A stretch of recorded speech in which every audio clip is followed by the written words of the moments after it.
정치권 상황에 하이킥을 날리는 속 시원한 정치 토크쇼 거침없이 하이킥 시작합니다. 최진봉 성공회대 교수, 장성철 대구가톨릭의 특임 교수 스튜디오에 나오셨어요. 어서 오세요. 안녕하세요. 네, 오늘 방송 역시 유튜브로 생중계되고 있습니다. 유튜브 댓글도 저희가 실시간으로 다 확인을 하고 있으니까요. 표창원의 뉴스 하이킥을 유튜브에서 검색해서 들어주시면 감사하겠습니다. 지금 대통령 집무실 이전을 놓고 여야가 강하게 충돌을 하고 있는데요. 지금 시점에서의 청와대 용산 이전, 장성철 교수님 어떻게 보고 계십니까? 저는 기본적으로 청와대를 이전하는 것을 처음부터 좀 반대를 했었고요. 그 자체를 네. 위치가 어디든지 간에. 네. 청와대를 리모델링해서 하는 것이 어떻겠느냐라는 좀 생각이었습니다. 네. 하지만 당선인께서 의지를 갖고 국민 속으로 들어가겠다, 친근한 대통령이 되겠다. 그래서 나는 청와대를 제왕적 대통령제의 상징이었기 때문에 국민들에게 돌려드리겠다. 그런 숭고한 의지와 취지는 옳다고 보여져요. 네. 그래서 당선인께서 밝히셨으니까 좋아요. 그럼 이전 오케이 좋은데 이렇게 50일 만에 옮기는 것은 상당한 갈등과 부작용이 나올 거다. 네. 그래서 좀 천천히 하시는 게 어떻겠느냐라는 생각입니다. 네. 최진봉 교수님은요? 비슷한 맥락인데요. 일단 국민들의 우려가 많고 특히 이제 국방부로 옮기는 것에서 우려가 더 많은 것 같아요. 이게 만약 일반 행정부 건물이었으면 네. 조금 더 빠른 시간에 옮겨질 수 있지만 온갖 이제 전략 자산들과 안보 관련된 여러 가지 그 첨단 장비들이 있는 곳으로 옮겨가다 보니 이게 너무 급하게 처리하다 보면 여러 가지 논란이 있을 수 있고 부작용이 발생할 수 있거든요. 근데 이런 부분들이 전혀 고려가 안 되는 것 같고 날짜를 못 박아서 그날까지 반드시 해야 된다고 추진하다 보면 본인이 예상하지 못했던 부작용도 저는 생길 수 있다고 생각해요. 그런 부분들을 좀 깊이 숙고하고 결정했으면 더 좋았을 뻔했는데 그러지 못한 부분이 아쉽다는 생각이 듭니다. 네, 들으시면서 8421번님께서요. 정당 가입도 안 해본 중도입니다. 집무실 이전 찬반을 떠나 그런 중차대한 일을 여론 수렴 1도 없이 졸속으로 진행하는 것에 거부감이 드네요.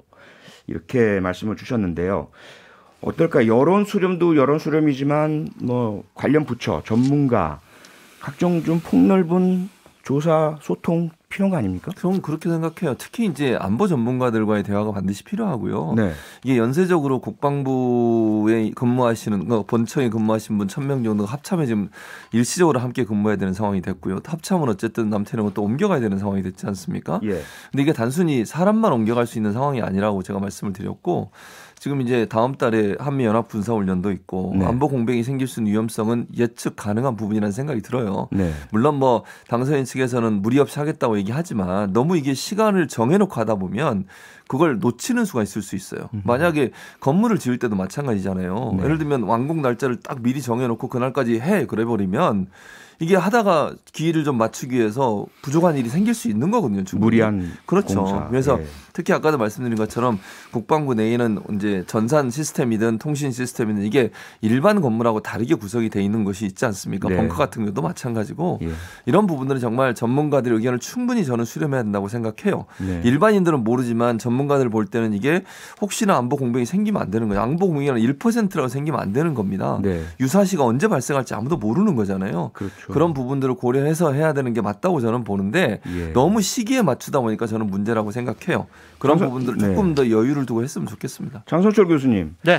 일단 5월 10일에 청와대에서 직무를 시작한 이후에 시간을 두고 천천히 준비해서 옮기는 것 이건 왜 안 되죠? 왜 안 될까요?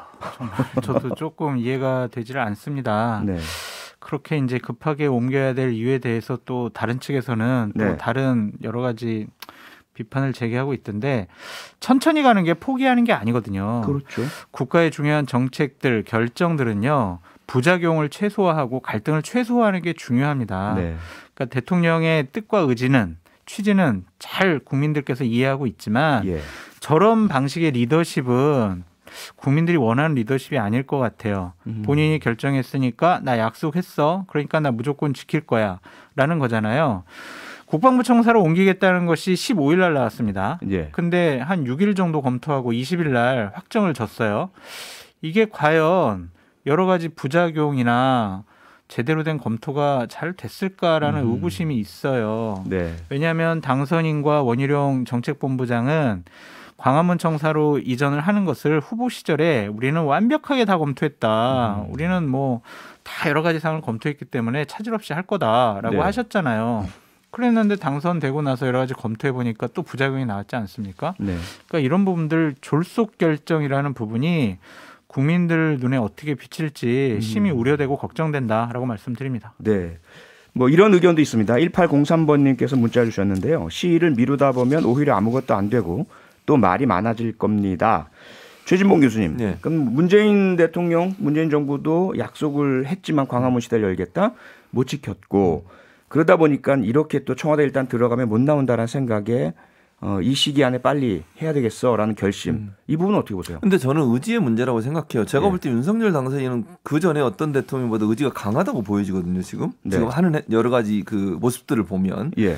그러니까 그게 며칠 늦어진다고 해서 윤석열 당선인이 그럼 청와대 들어갔으니까 나 그러면 안 나가 이런 생각은 안 할 거라고 저는 생각해요. 네. 그러니까 워낙 본인이 이거 청와대는 안 나와야겠다는 생각이 강한 걸로 보여지기 때문에 네. 저는 시간이 좀 늦춰지더라도 윤석열 당선인은 만약의 경우에 뭐 들어갈지 안 들어갈지 모르겠습니다만 지금으로 보면 안 들어갈 것 같은데 예. 들어가더라도 저는 추진할 거라고 생각해요.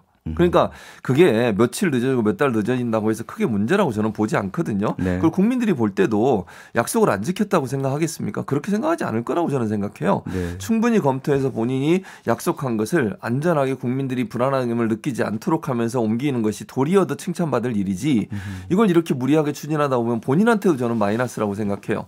본인이 그러면 이런 부분들을 너무 강하게 빨리 추진하다 보면 부작용이 생길 수 있는 부분들에 대해서 우려가 있고 그 네. 우려를 무시하면서 간다는 느낌을 줄 수 있거든요. 예. 그건 절대 당선인한테 도움이 되는 부분이 아니라고 생각합니다. 장성철 교수님, 네. 인수위나 국민의힘 내부에서는 이런 어떤 속도 조절론 또는 당선인께 좀 직언을 드리는 이런 분위기는 없나요? 있었다고 보도는 되죠. 네. 김한길 위원장이나 김병준 위원장 그리고 권영세 부위원장 이런 네. 분들이 조금 좀 천천히 하시는 게 어떻겠냐라고 했지만 예. 대통령 당선인께서 결심했고 국민의힘 측에서도 이준석 당대표가 입단속을 하고 있어요. 아하. 이견 있어도 얘기하지 마세요. 대안만 얘기하세요. 이런 식으로 얘기를 했거든요. 네. 이것도 과연 옳은 것인가라는 생각이 들어요. 당선인은 이제 더 이상 선거 치를 일이 없잖아요. 네. 근데 국민의힘 같은 경우는 지방선거 치러야 되고 총선 치러야 되고 예. 그다음부터 또 대선 치러야 됩니다. 그렇죠. 근데 집권하자마자 약간 대통령 당선인께서 본인의 생각과 고집과 신념만을 저렇게 가지고 여러 가지를 돌파하려는 모습, 저런 리더십이 과연 국민들 눈에 어떻게 비칠까 계속 걱정됩니다. 네. 최진봉 교수님, 네. 국민들에는 국민의 여론도 있지만 현실적인 문제도 있지 않습니까? 지금 당장 5월 10일 취임 이전에 옮기려면 현 정부 문재인 대통령 국무회의에서의 예비비 의결이 있어야 될 테고요. 그렇죠. 그 이상 또 상당히 많은 예산이 소요될 텐데 뭐 국회에서 협조 없이는 어려울 것 같고 그렇죠. 이 문제는 어떻게 될 것 같습니까? 그러니까 저는 제가 볼 때는 이제 문재인 대통령이 입장을 내셨는데 네. 어쨌든 우려를 표명하겠다고 그랬어요. 인수위 측에. 예. 그리고 이제 대화가 있지 않겠어요. 만남은 있을 거라고 보여지는데 네. 거기서도 얘기를 하실 거예요. 그리고 최종 결정은 문재인 대통령이 하시는 거예요. 네. 지금 현재는 당선인은 할 수 있는 것은 협조를 요청하는 것밖에 안 돼요. 법적으로. 그렇죠. 본인이 결정할 수 있는 게 아무것도 없어요. 그렇죠. 그러니까 협조를 요청하고 그 협조를 문재인 대통령이 받아들이냐 안 받느냐 문제고요. 네. 현재도 국군 통수권자는 문재인 대통령이에요. 윤석열 당선인이 아니고. 그렇죠. 그럼 9일 밤 12시 그러니까 10일로 넘어가는 밤 12시까지는 모든 통제권은 문재인 대통령한테 있는 것이고 예비비도 마찬가지입니다. 네. 그럼 그 모든 집행 과정에서 문재인 대통령이 만약 거부를 하시게 되면 이건 불가능한 거예요. 그렇죠. 그전에는. 그러면 협상이 저는 있어야 된다고 봐요. 윤석열 당선인이 계속 이걸 밀어붙인다 하더라도 문재인 대통령이 이걸 만약에 거부하시게 되면 그건 불가능한 일이다. 근데 그렇게 해서 갈등이 돼서 두 사람이 충돌하는 모습이 과연 도움이 되겠냐. 저는 개인적으로 퇴임하는 문재인 대통령 입장에서는 두 가지가 있다고 저는 생각해요. 하나는 문재인 대통령 입장에서는 본인이 모든 걸 사인해야 돼요. 네. 책임도 본인한테 있는 거예요. 물론 요청은 당선인이 하지만 모든 행정처리를 해서 만약에 문제가 발생하면 그 책임은 문재인 대통령이 벗을 수가 없어요. 본인이 결정한 결정권자니까. 거죠. 그렇죠. 예, 예. 법적으로도 결정권자가 되는 거예요. 네. 근데 만약의 경우에 정말 1%라도 안보 공백이 생겨가지고 무슨 일이 발생하게 되면 그 네. 사이에 그 모든 책임 문재인 대통령이 다 책임을 져야 되는 상황이 되는 거거든요.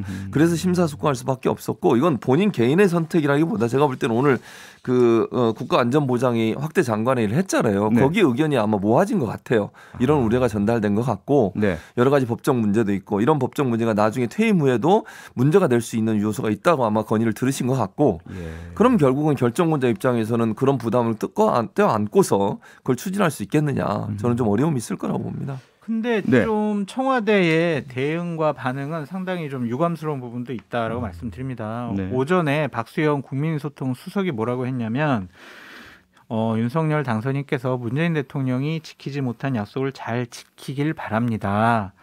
집무실 이전 함께 논의하겠습니다라고 긍정적으로 얘기를 했었거든요. 예. 그러다가 오전에는 완전히 180도 돌변을 했단 말입니다.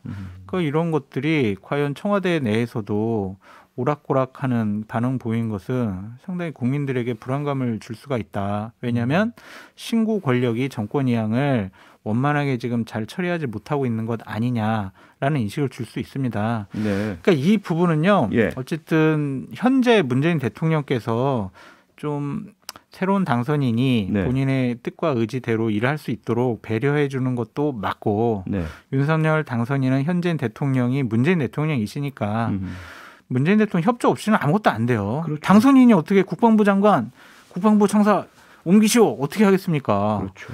이것은 현재 대통령의 배려와 지시에 의해서만 가능한 거니까 네. 최진봉 교수님 말씀하신 것처럼 두 분이 만나셔가지고 이 부분만큼은 결론을 내리시는 게 옳을 것 같다라는 생각이 듭니다. 네. 그냥 윤석열 당선인 측에서 감정상 대응하는 것처럼 내가 국방부 못 들어가면 그냥 통이동에서 내가 그냥 집무 시작할게요. 이런 식의 반응 보이는 것도 말이 안 돼요. 왜냐하면 네.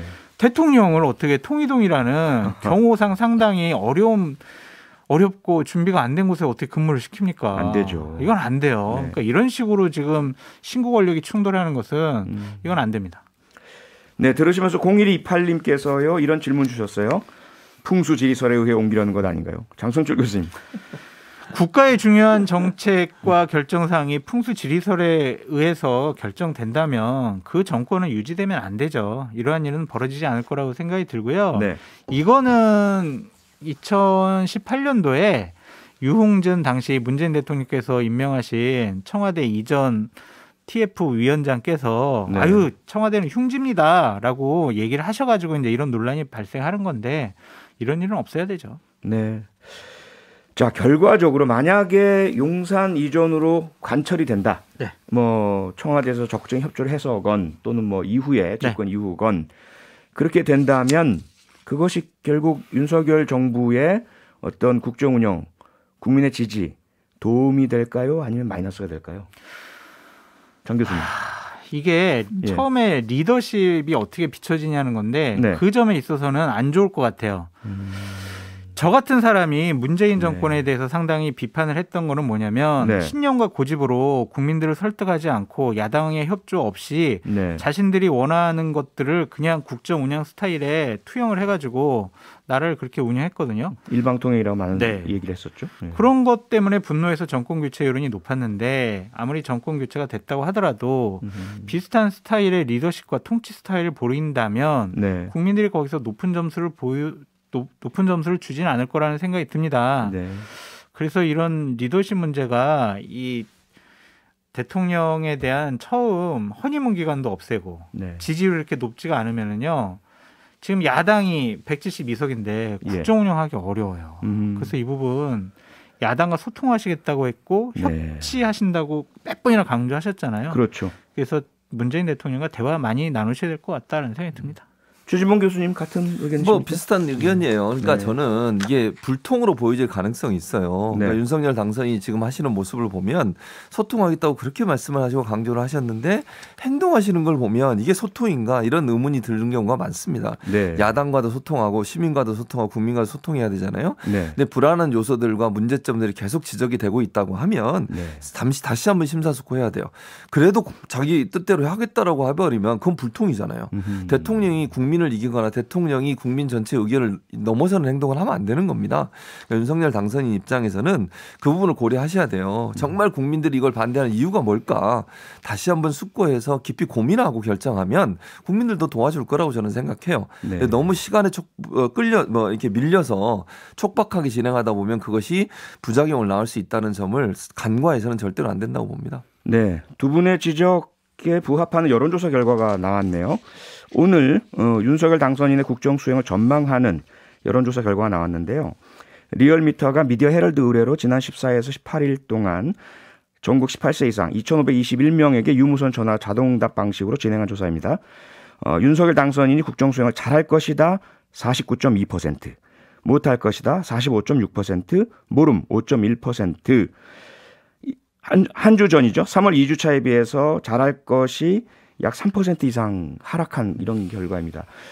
역시 이런 집무실 이전 논란이 영향을 줬다고 볼 수 있겠죠, 장 교수님? 그렇죠. 그렇게 보여지고요. 네. 상당히 우려스럽고 걱정스러운 부분입니다. 처음에 집권을 해서 네. 국정 운영을 처음 임기를 시작할 때는 많은 국민들의 축복 속에서 기대감을 갖고 출범을 해야 되는데 예. 이런 식의 강한 반대층 그리고 기대치가 낮은 것이 네. 향후 국정 운영에 상당히 부담감이 될 것 같아요. 예. 그래서 참 국민의힘이 오히려 더 걱정일 것 같아요. 이 국정지지를 낮은 것 같고 예. 지방선거 어떻게 치릅니까? 큰일 났어요. 네.